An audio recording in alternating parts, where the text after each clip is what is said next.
وعن أنس بن مالك رضي الله عنه قال: قال رسول الله صلى الله عليه وسلم: ما من مسلم يموت فيشهد له 4 أهل أبيات من جيرانه الأدنين أنهم لا يعلمون إلا خيرا، إلا قال الله جل وعلا: قد قبلت علمكم فيه وغفرت له ما لا تعلمون. رواه ابن حبان. أعوذ بالله من الشيطان الرجيم. واعبدوا الله ولا تشركوا به شيئا، وبالوالدين إحسانا، وبذي القربى واليتامى والمساكين، والجار ذي القربى والجار الجنب والصاحب بالجنب وابن السبيل، وما ملكت أيمانكم، إن الله لا يحب من كان مختالا فخورا. بارك الله لي ولكم في القرآن والسنة، ونفعنا بما فيهما من الآيات والحكمة. أقول ما تسمعون، وأستغفر الله فاستغفروه، إنه هو الغفور الرحيم.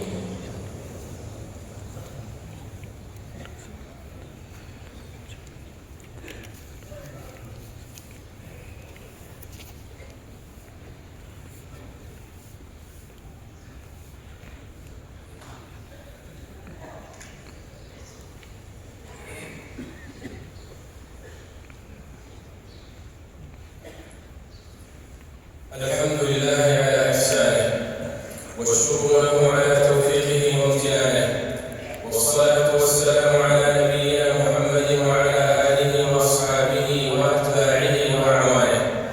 وبعد أيها الناس، فالله الله في جيرانكم، الله في جيرانكم.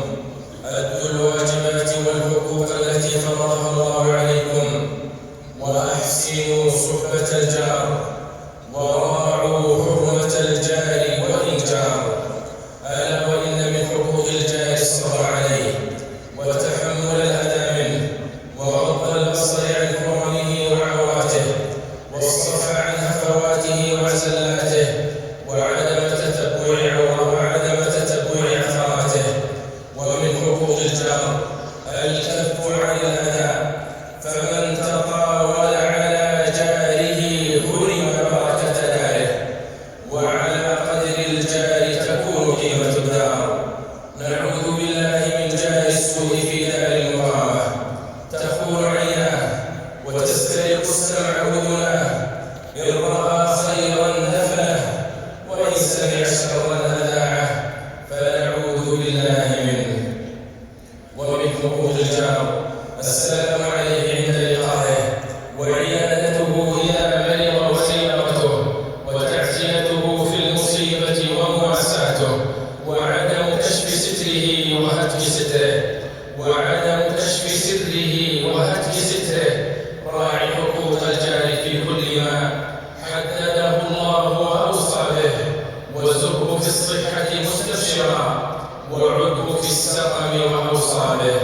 عن أبي ذر رضي الله عنه أن رسول الله صلى الله عليه وسلم قال: إن الله يحب 3 ويبغض 3، فذكر من الذين يحبهم الله: ورجل له جار سوء يؤذيه فيصبر على إيذائه حتى يكفيه الله إياه. رواه الحاكم. ومن حقوق الجار الإحسان إليه وتفقد أحواله، وصلته ومودته وإعانته.